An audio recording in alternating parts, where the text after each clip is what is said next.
Bonsoir à toutes et à tous. Merci d'avoir décidé de nous avoir rejoindre au sommaire de ce journal de ce 22h. Dans la capitale humaine, Djibouti mise sur l'avenir des enfants, le pays qui trace sa feuille de route 2025 pour permettre à chaque enfant de réaliser son plein potentiel. Unité sacrée, souveraineté bafouée, alerte à l'ONU. À New York, l'ambassadeur somalien Boubacar Daïr Osman tire la sonnette d'alarme. Bonsoir à toutes et à tous et merci de nous avoir rejoints. Réunis ce mardi sous la présidence de son Excellence chef du gouvernement, Ismaël Omar Guelleh, pour la 21e Conseil des ministres. Voici tout de suite le porte-parole du gouvernement. Bismillahirrahmanirrahim, sous la présidence de son Excellence M. Ismaël Omar Guelleh, président de la République, chef des gouvernements, a eu lieu ce mardi 30 décembre 2025, la 21e séance du Conseil des ministres. Ministère du Commerce et du Tourisme. Projet de loi portant adoption des comptes financiers de l'Agence nationale du tourisme pour les exercices 2023 et 2024. Les comptes financiers de l'exercice 2023 de l'ANT sont arrêtés en produit à 203 651 514 francs Djibouti et en charge à 209 661 265 francs Djibouti. Les comptes financiers de l'exercice 2024 de l'ANT sont arrêtés en produit à 238 333 206 francs Djibouti et en charge 235 973 717 francs Djibouti avec un résultat excédentaire de 2 359 488 francs Djibouti. Le budget prévisionnel 2026 de l'Agence nationale du tourisme est présenté en équilibre et en produit pour un montant total de 242 740 000 francs Djibouti. Deuxième question. Projet d'arrêté portant approbation du budget prévisionnel de l'Office djiboutien de la propriété industrielle et commerciale ODEPIC de l'année 2026. Le budget prévisionnel 2026 de l'ODEPIC est présenté en équilibre en produit et en charge pour un montant total de 312 783 999 francs Djibouti. La subvention attendue de l'État pour l'exercice 2026 s'élève à 162 millions francs Djibouti. Ministère de l'économie et des finances chargé de l'industrie. Projet décret relatif à l'agrément d'une société d'assurance islamique dit Insurance.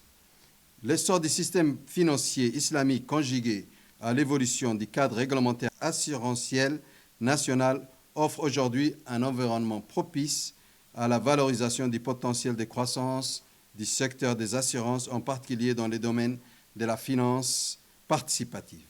C'est dans ce contexte que la société d'assurance islamique The Insurance a présenté un dossier complet répondant à l'ensemble des conditions juridiques, techniques et financières exigées par la réglementation en vigueur pour l'agrément des sociétés d'assurance opérant selon les principes de l'assurance islamique. Présidence de la République. Projet d'arrêté portant approbation du budget prévisionnel 2026 de l'Agence nationale des systèmes d'information de l'État ANSSI.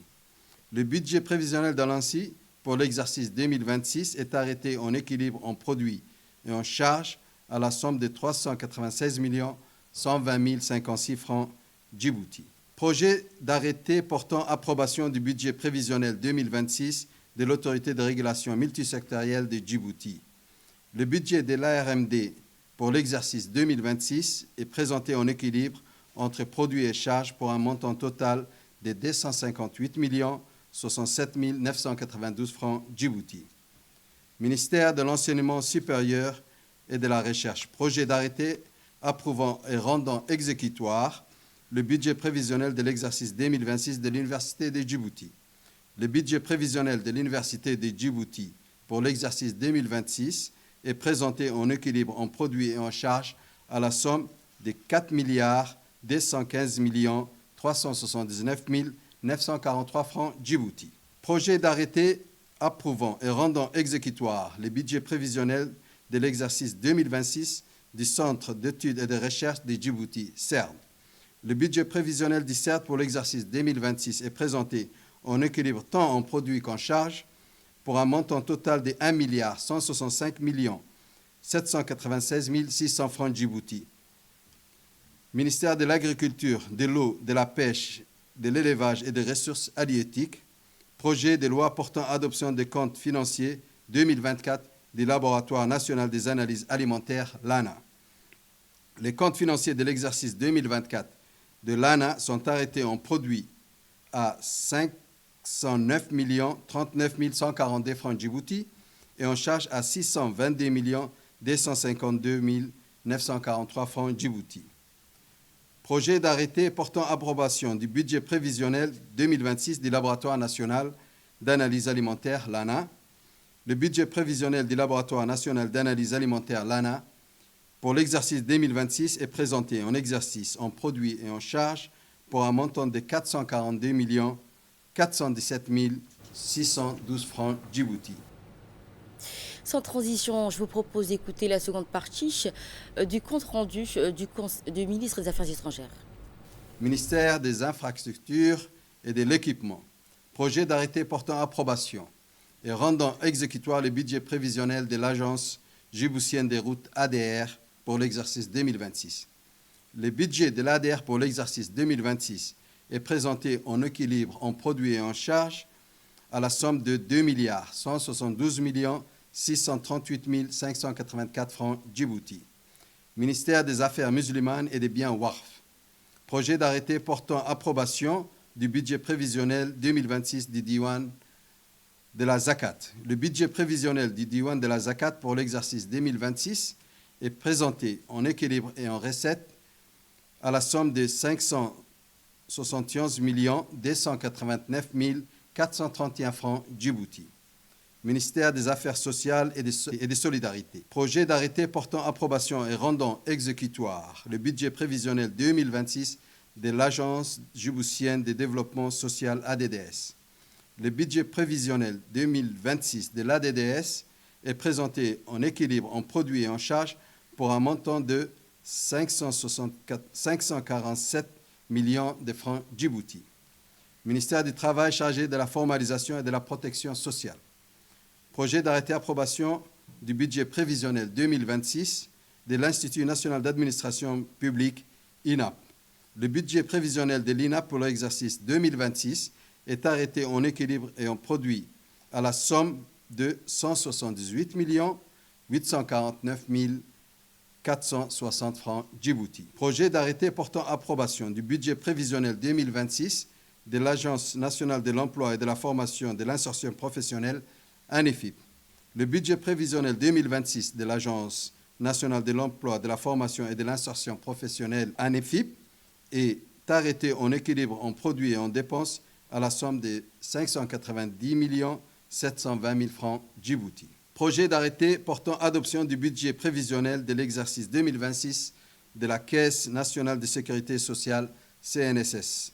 Le budget prévisionnel de la CNSS pour l'exercice 2026 est présenté en recette totale à 36 825 998 667 francs Djibouti et en dépenses à 33 757 201 343 francs Djibouti avec un résultat prévisionnel excédentaire de 3 68 797 324 francs Djibouti. Ministère de la Communication chargé des postes et des télécommunications. Projet d'arrêté portant approbation du budget prévisionnel de la radio-télévision Djibouti RTD pour l'exercice 2026. Le budget prévisionnel 2026 de la RTD est présenté en équilibre en recettes et en dépenses à 1 582 749 391 francs Djibouti avec un résultat prévisionnel excédentaire de 1 984 847 francs Djibouti. Projet d'arrêté portant approbation du budget prévisionnel de l'imprimerie nationale de Djibouti pour l'exercice 2026. Le budget prévisionnel 2026 de l'IND est arrêté en recette prévisionnelle à 559 700 000 francs Djibouti et en dépenses prévisionnelles à 547 500 000 francs Djibouti avec un résultat prévisionnel bénéficia de 11 200 000 francs Djibouti. Ministère de la Jeunesse et de la Culture. Projet d'arrêté approuvant et rendant exécutoire le budget prévisionnel 2026 de l'Agence nationale pour la promotion de la culture ANPC. Le budget prévisionnel de l'ANPC pour l'exercice 2026 est arrêté en équilibre et en produit et en charge à la somme de 173 389 499 francs Djibouti. Secrétariat d'État chargé des sports. Projet d'arrêté approuvant et rendant exécutoire le budget prévisionnel de l'Agence nationale pour la promotion des sports ANPS pour l'exercice 2026. Le budget prévisionnel 2026 de l'ANPS est arrêté en produit à 161 352 860 francs Djibouti et en charge à 161 352 860 francs Djibouti. Communication.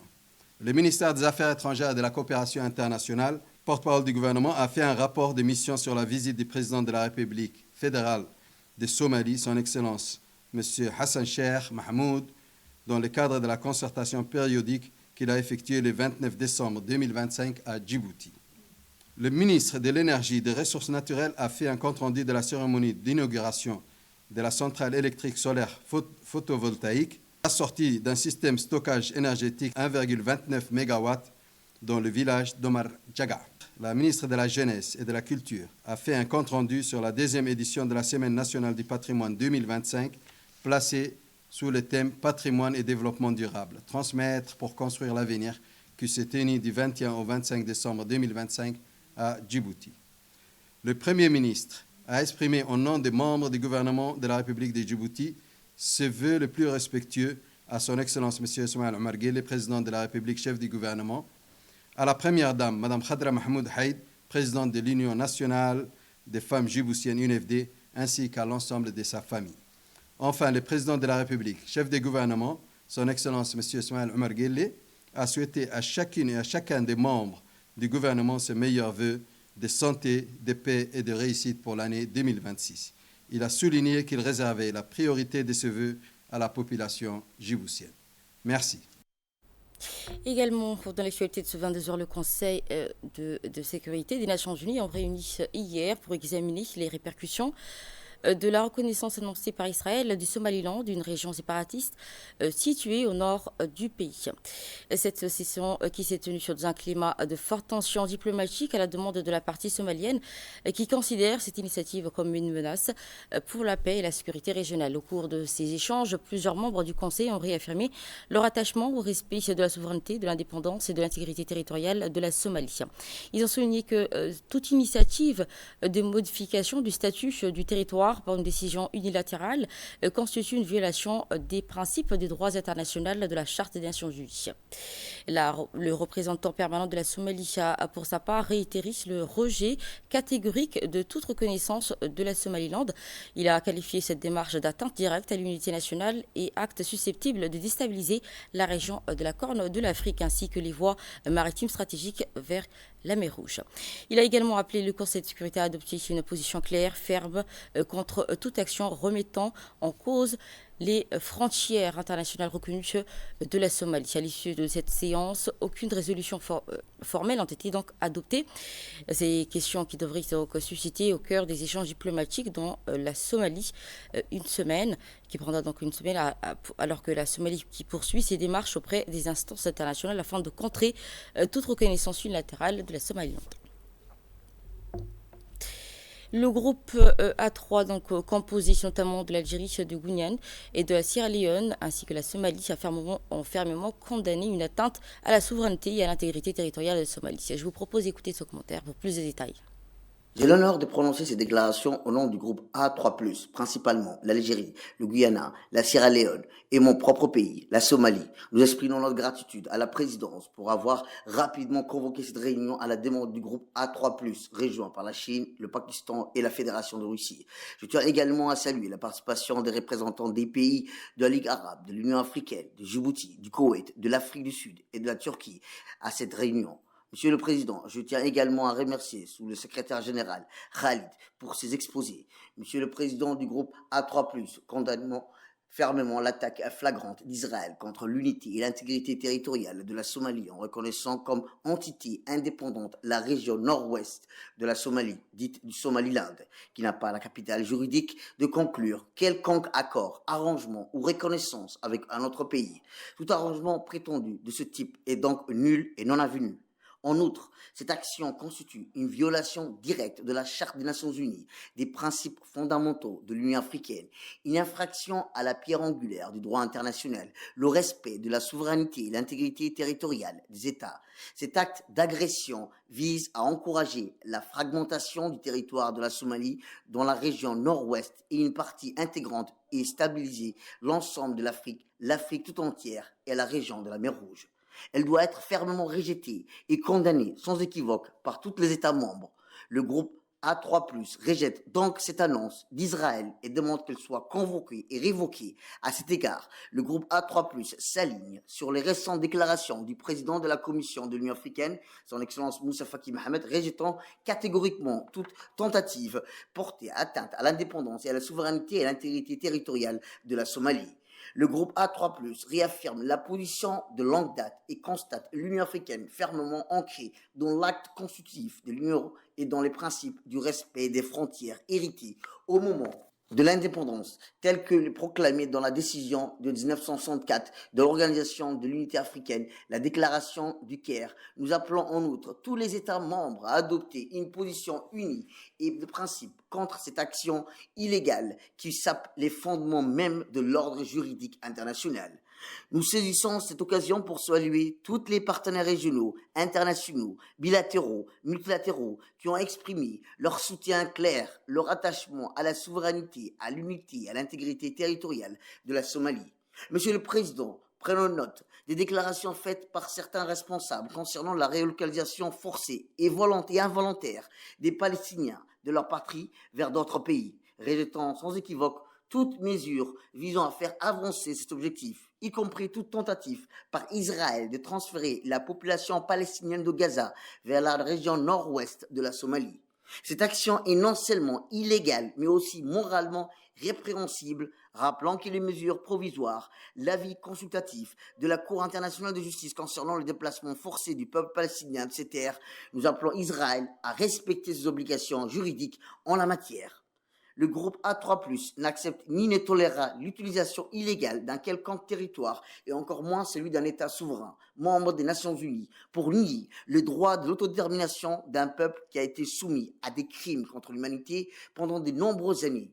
Ni l'avenir du peuple palestinien, ni la souveraineté territoriale de la Somalie ne peuvent servir de monnaie d'échange. Ce mépris total du droit de la moralité doit cesser maintenant. Nous soulignons en outre notre soutien indéfectible aux droits légitimes du peuple palestinien, y compris son droit à l'autodétermination, à son droit à sa patrie, conformément à la solution à deux États, plutôt qu'à de contribuer réellement aux louables efforts de paix internationaux au Moyen-Orient par la reconnaissance depuis longtemps attendue d'un État palestinien indépendant et souverain. Israël a choisi de projeter l'instabilité sur l'ensemble de l'Afrique, de promouvoir les divisions, de créer de nouvelles sources de tension dans une région déjà confrontée à des défis multidimensionnels et complexes. Monsieur le Président, pour conclure, le groupe réitère son engagement indéfectible en faveur de l'unité, de la souveraineté, de l'intégrité territoriale de la Somalie. Aucun acteur externe n'a légitimité ou l'autorité de modifier l'unité, la souveraineté ou la configuration territoriale de la Somalie ou tout autre État souverain. L'action d'Israël établit non seulement un précédent dangereux, mais constitue également une menace sérieuse pour la paix et la sécurité régionale et internationale. Nous appelons à nouveau la communauté internationale à assumer ses responsabilités en vertu de la Charte des Nations Unies et à rejeter tout acte qui porte atteinte à la souveraineté, à l'unité et à l'intégrité territoriale de la Somalie ou autres droits du peuple palestinien par des actions manipulatrices et immorales. Je vous remercie, Monsieur le Président. Après l'ambassadeur somalien, nous verrons donc la déclaration de l'ambassadeur djiboutien auprès du Conseil de sécurité des Nations Unies. On l'écoute. La République de Djibouti s'aligne pleinement sur la déclaration Groupe A3, membre africain du Conseil de sécurité. Il souscrit également aux nombreuses déclarations importantes de l'Union africaine, de l'IGAD, de la Ligue arabe, de l'OCI, ainsi qu'aux déclarations des 21 pays de la région et d'ailleurs qui ont condamné les actions d'Israël, qui a pris la décision unilatérale de reconnaître la région séparatiste. La loi soi-disant République du Somaliland, cette décision constitue une violation directe des normes internationales établies et des principes juridiques. Ces normes sont inscrites dans le texte fondateur de l'Union africaine, son acte constitutif qui a pour objectif de déclarer défendre la souveraineté, l'intégrité territoriale et l'indépendance des États membres. Le respect de la souveraineté et de l'intégrité territoriale d'un autre État est un principe essentiel de la Charte des Nations Unies. En conséquence, le Conseil de sécurité des Nations Unies a insisté dans ses résolutions sur le respect de l'intégrité territoriale, de l'unité de la Somalie. Aujourd'hui, la décision irresponsable d'Israël sape ces principes, viole délibérément la Charte des Nations Unies, défie avec arrogance l'autorité de ce Conseil, comme il en a d'habitude, et menace les fondements de l'ordre juridique international. Cela équivaut à une ingérence dans les affaires de la Somalie, dans la mesure où cette action favorise l'indépendance du Somaliland et l'éclatement de la Somalie. Elle constitue une transgression illégale de la souveraineté, de l'intégrité territoriale, de l'indépendance politique de la République fédérale de Somalie, dont le Somaliland est une partie constitutive. Cela crée un précédent extrêmement dangereux et encourage une fragmentation accrue. Monsieur le Président, de telles actions unilatérales risquent d'attiser les tensions en Somalie et dans toute l'Afrique de la mer Rouge, d'encourager les groupes d'armées, de renforcer les groupes terroristes et de réduire à néant les acquis durement obtenus par les Nations Unies. L'Union africaine et le gouvernement somalien dans nos efforts collectifs pour promouvoir la paix, la sécurité et la stabilité dans le pays. À cet égard, ces conseils devraient prendre très au sérieux l'analyse faite par le gouvernement somalien sur la ramification sécuritaire potentielle de la mesure destructrice d'Israël. Dans son communiqué, la presse date du 26 décembre, ainsi que les diverses déclarations faites par les pays et organisations concernés de la région et d'ailleurs. Nous prenons également note de la déclaration du gouvernement fédéral de rejeter la réinstallation forcée des Palestiniens en Somalie, car il s'agit là d'un crime en vertu du droit international. En vertu de sa souveraineté, la Somalie jouit de l'ensemble complet des pouvoirs souverains sur son territoire et sur les activités qui s'y déroulent. Monsieur le Président, ce faux contrat est le résultat d'une détresse extrême qu'il est impossible de comprendre, qui pousse certains représentants des régions du nord de la Somalie. Tout cela alors que la majorité des clans qui composent cette région signifie que la puissance occupante ne soucie pas particulièrement de ses obligations en vertu de ses droits internationaux. Confiante, cette puissance peut jouir d'une impunité illimitée jusqu'à qu'elle commette un génocide systématique contre les Palestiniens. Une puissance occupante qui travaille fièrement en dehors du droit international, n'ayant pas besoin de justifier ou de s'expliquer sa position délibérée. Une puissance qui n'a absolument aucun intérêt se présenter comme une grande explicateur et dans les actions relève plutôt une détermination de dépeindre comme une grande destructrice, y compris une destruction de la Charte des Nations Unies qu'elle maintes fois déchirée dans la salle de l'Assemblée générale. Il réaffirme son soutien indéfectible à la souveraineté, à l'unité et à l'intégrité territoriale de la République fédérale de la Somalie. Nous appelons donc ce Conseil à réaffirmer clairement qu'aucun État ne devrait tenter de perturber l'unité nationale, l'intégrité territoriale d'un autre État en accordant une reconnaissance unilatérale à une région séparatiste d'un État souverain. Deuxièmement, les reconnaissances unilatérales d'entités sécessionnistes sapent le droit international et constituent une menace pour la paix et la sécurité. Troisièmement, la paix et la sécurité doivent être préservées par le respect des frontières existantes. Monsieur le Président, en conclusion, permettez-moi de réitérer que la souveraineté et l'intégrité territoriale ne sont pas négociables. Nous répétons et soulignons ce que nous avons dit il y a 2 semaines dans la déclaration de Djibouti prononcée lors du débat public du Conseil sur le leadership pour la paix convoqué par la Slovénie. La légitimité et la pertinence continue de l'ONU du 24e siècle seront décidées en Afrique. Les Africains sont à juste titre profondément préoccupés par les répercussions, les implications de ce développement négatif pour la sécurité et la stabilité du continent. Des centaines de millions de personnes dans toute l'Afrique nous observent aujourd'hui, attendent que ce Conseil qui prenne des mesures vigoureuses. Le Conseil de sécurité doit donc répondre avec clarté, courage, détermination et fidélité aux principes de la Charte des Nations Unies. Et à l'issue d'une réunion d'urgence, le Conseil de sécurité des Nations Unies a réaffirmé son soutien à l'unité, à la souveraineté et à l'intégrité territoriale de la Somalie en réaction à la décision d'Israël de reconnaître le Somaliland, la région du nord de la Somalie, comme État indépendant. Les membres du Conseil ont insisté, une telle reconnaissance faite sans l'accord de la Somalie viole le droit international et les principes de charte des Nations Unies, en particulier le respect des territoires existants. Tous les pays membres du Conseil ont condamné cette initiative, sauf les États-Unis qui n'ont pas émis de condamnation officielle. Cette réunion demandée par la Somalie et ses alliés vise à éviter une escalade diplomatique ou sécuritaire dans la région de la Corne de l'Afrique, région essentielle pour la stabilité régionale et mondiale. Et toute la Somalie, quant à elle, donc, a ont été secouées par d'importantes mobilisations et manifestations populaires en réaction à la reconnaissance jugée illégale accordée par l'État israélien à la région du Somaliland, située au nord du pays. La capitale Mogadiscio est à l'avant-garde de ces protestations. Les manifestants y ont scandé des slogans réaffirmant l'unité nationale et dénonçant ce qu'ils considèrent comme une violation flagrante de la souveraineté somalienne par l'Israël. Ces mobilisations qui se sont également étendues à plusieurs autres villages, notamment Gouriel, Galkayo, Houdour, ainsi que Las Anod. Entre autres, donc, où la population exprime son rejet de ce qu'il qualifie d'agression israélienne. Selon donc notre correspondant, qui a confirmé que les manifestations étaient profondément indignées, manifestants étaient profondément indignés et catégoriquement rejette l'annonce israélienne, à laquelle, par ailleurs, ce qui a suscité de larges condamnations sur des ponts internationaux et arabes. Ces protestataires ont donc également mis en garde contre des graves répercussions de cette décision sur la souveraineté nationale et l'intégrité territoriale de la République fédérale de la Somalie. À la suite de ces événements, le Conseil de sécurité des Nations Unies a tenu une réunion d'urgence à la demande de la Somalie et à l'issue des discussions, une reconnaissance de la reconnaissance israélienne de la Somaliland qui a été condamnée dans la quasi-totalité des membres du Conseil. 14 des 15 membres y se sont donc opposés. Lors de cette réunion, la République fédérale de la Somalie a averti des conséquences potentielles de cette reconnaissance, estimant qu'elle pourrait donc ouvrir la voie à un plan dangereux de déplacement forcé des Palestiniens de Gaza vers la région de la Corne de l'Afrique, avec le Somaliland comme zone de relogement envisagée. Et direction Turquie, où le président somalien a rencontré son homologue turc, Recep Tayyip Erdogan.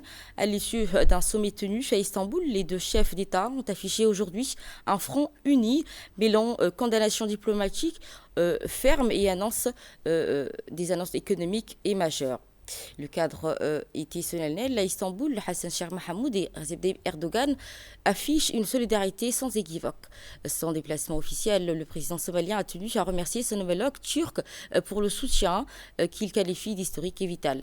La Turquie qui a été à nos côtés au moment les plus difficiles, son rôle de médiateur depuis des années est fondamental pour notre unité nationale et notre stabilité.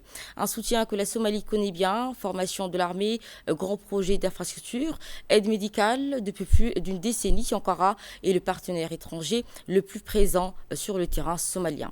Mais cette fois, le ton se veut plus ferme sur la scène internationale. La récente déclaration israélienne concernant la Somaliland est une agression illégale, une violation flagrante du droit international. Elle sape notre stabilité et encourage à l'extrémisme.